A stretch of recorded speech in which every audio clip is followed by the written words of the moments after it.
Hola, muy buenos días audiencia. El día de hoy lo vamos a exponer un poquito sobre el tema de los videojuegos en la cultura japonesa. Adentrarnos un poquito hacia su historia, que prácticamente en Japón lleva alrededor de unos 140 años con este tema de los videojuegos. Por si bien sabemos, Japón es uno de los países más subdesarrollados del mundo, por lo que tiene una cultura demasiada larga que prácticamente otros países no tienen. Eh, de eso vamos a tomar en cuenta una de las empresas que más ha llamado la atención en la industria japonesa, que otras empresas no tienen y otros países tienen otras adaptaciones en cada país. Por lo que seguido de esto, Japón es un país sumamente tecnológico en este hábito. Cada año, cada década y a través del tiempo ellos han ido innovando, creando nuevas alternativas para la tecnología. Ellos, por lo que bien sabemos, ellos están muy adelantados y tienen mucho más tecnología en lo que es actualmente México y en otras partes del mundo. Por lo que las costumbres, por obvias razones, de los temas de los videojuegos no es el mismo que se tiene de Japón hacia México. Y uno de los factores más importantes o las industrias que más destacan en Japón es lo que es la Nintendo. Y prácticamente la Nintendo ha estado en los 140 años de cultura de videojuegos. Abarca 130 años en lo que es esta cultura japonesa. Prácticamente para ellos Nintendo es como que lo más top y lo que más apega a ellos, es lo que más se refleja. ¿Por qué? Porque Nintendo está más relacionado al tema del anime, a los juegos clásicos como de Mario Bros, Donkey Kong, entre otras. Ellos se relacionan más a ello y prácticamente todos esos derechos los tiene Nintendo. Por lo que la plataforma digital o de videojuegos que está más adaptada a Japón es la Nintendo Switch. Aunque igual está de la mano de la PlayStation, pero eso lo vemos un poquito más adelante.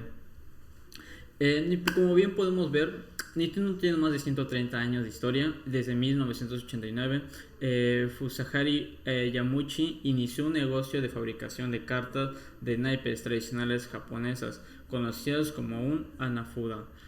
Prácticamente los videojuegos han sido evolucionando a través de los tiempos. Si podemos ver, un simple juego de naipes se empezó a convertir en lo que hoy llamamos unos videojuegos de realidad virtual.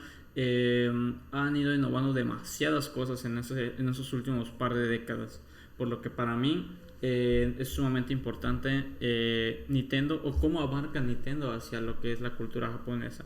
Seguido de esto tenemos la PlayStation, que si bien es uno de los competidores más grandes a nivel mundial, hablando sobre las consolas, sabemos que existe lo que es la Nintendo, la Xbox y la PlayStation, que abarcan las tres en grandes ramas.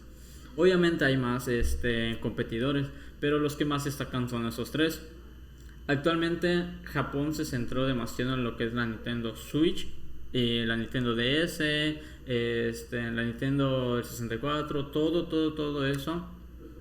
Japón adoptó la de la Nintendo. Pero también en Japón se optaba con la plataforma de PlayStation, que es lo que más se pegaba. Porque tenía diversidad de juegos, tenía diversidad de aventura en juegos, era demasiado amplio también. Era muy distinto a lo que era la Nintendo en ese tiempo, pero la Nintendo en Japón era su más grande competidor a la PlayStation. La Xbox nunca le fue frente a los demás en esta rama, pero si nos podemos dar cuenta, tanto como PlayStation y Xbox en Estados Unidos son los que más rinden. ¿Por qué? Porque Nintendo solo se cerró en un círculo, en una región. Ellos solo se centraron en, en estar en Japón, en una cultura asiática, mejor dicho, y no optaron por otras regiones, en optar los juegos o las tradiciones de otros hasta traerlos acá, porque ellos sintieron que no iban a la par, no eran su fuerte y no se sentían identificados con lo que otras empresas ofrecían para sus clientes.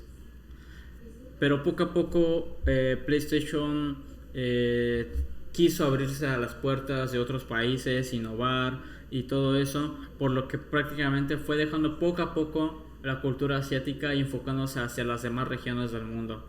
Pero Nintendo se consolidó como que el pionero y la empresa número uno de Japón a nivel de consolas. Y aquí mismo tenemos lo que son los... Yo puse el top 10 de los juegos más buscados y los juegos más jugados en lo que es Japón. Por ejemplo, tenemos en el top número 1 Legend of Zelda, que es de los juegos que Nintendo, tanto como de Mario Bros, Zelda, Pokémon, son los juegos más jugados allá. De eso teníamos el Dragon Quest Fight, el Final Fantasy VII, el Animal Crossing, que es un juego innovador que te permite conectarte con tus amigos desde una larga distancia. Prácticamente todos los juegos ya son actualmente que te puedes jugar de una plataforma de un país hacia otro país. Pero este es un poquito más de aventura, por lo que hace un par de años Animal Crossing fue subiendo poco a poco, y por lo que podemos darnos cuenta está en nivel 4, top 4. También tenemos el Slapdown, Dragon Quest 3, Super Mario Bros. Mario Bros. De aquí siempre ha sido un top, y un juego conocido que hasta creo que mi abuelo y mi padre conocen cómo se juega Mario Bros. Y sigue estando, o sea, a pesar de todos los años, se sigue manteniendo a tope. Seguido de eso tenemos el Chrono Trigger, Final Fantasy X y el Super Mario Bros. 3, que prácticamente, como le he dicho, esto sigue siendo de gran relevancia, son juegos clásicos. Hace poco me enteré de que en Japón, hablando un poquito sobre los eSports o de juegos competitivos, ellos optaron un parque para mejorar el juego competitivo. ¿Qué es esto? Este parque es un lugar donde prácticamente jugadores que se dediquen al competitivo quieran entrenar, porque hay veces en sus hogares no existe como que el área donde puedan estar jugando con tranquilidad o de manera seria, o no tienen los suficientemente recursos como para ser un jugador competitivo. Por lo que optaron Japón en abrir este parque donde los jugadores sigan desarrollando sus habilidades y puedan competir a nivel internacional. ¿Por qué? Porque los eSports o los torneos internacionales ya toman sumamente relevancia en esta área. Pueden ganar hasta de los $500, $1,000, $100,000 solo por jugar de manera competitiva. Es una profesión que ya se tiene, que muchos jugadores jóvenes optan, porque aparte de que tú estás haciendo lo que a ti te gusta, te están pagando. ¿Por qué? Por representar algo que a ti te gusta. Y esto me agrada mucho, que le pongan demasiado empeño a algo que prácticamente muchos no creían que iba a tener futuro, o que solo traía mal a la gente. Pero pues si nos bien damos cuenta, una persona o que hace streaming o graba videos sobre los videojuegos puede tener un gran desarrollo económico y aprender de nuevas tecnologías. Optar las costumbres japonesas.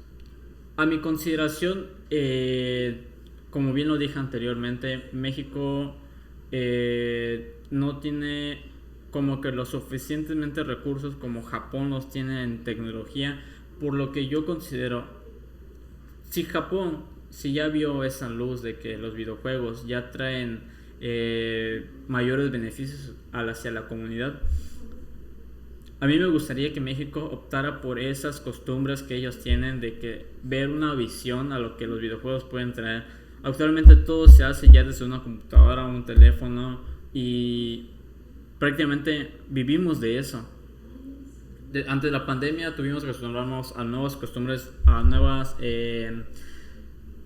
costumbres, sí, de internet, de redes sociales, adaptarnos a lo nuevo, a la tecnología, porque si no avanzamos nos vamos a estancar y no vamos a proyectar nuevos proyectos. Por lo que a mí me gustaría de que México optara y visualizara para los jóvenes este nuevo proyecto de hacer tal vez casas, que ya hay marcas y equipos que tienen casas con jugadores para que ellos tengan las herramientas disponibles o las que ellos necesiten para salir adelante. Un parque como este podría hacer que los jóvenes se motiven a tener algo que les gusta, algo que les impulse a salir adelante. Es un proyecto para mí que podría servir. Yo le veo mucho futuro. Espero que en algún momento México opte por esto. Pero sí me gustaría que nosotros adoptáramos culturas japonesas, que innovemos cosas en tecnología. Tenemos las herramientas, las personas necesarias como para salir adelante, pero pues desgraciadamente a veces nos quedamos estancados. Pero yo considero que México podría salir adelante y podría ser potencia, o tratar de ser esa potencia a nivel de videojuegos, para que tengamos un buen nivel competitivo hablando de videojuegos, del tema internacional. Por lo que yo le veo mucho futuro a esto y espero que esto les ayude mucho. Espero les haya gustado. Ese fue un pequeño tema sobre la cultura japonesa, sobre los videojuegos que ellos tienen y la cultura, y cuántos años fue que inició Japón en este tema. Espero les haya gustado y pues hasta luego.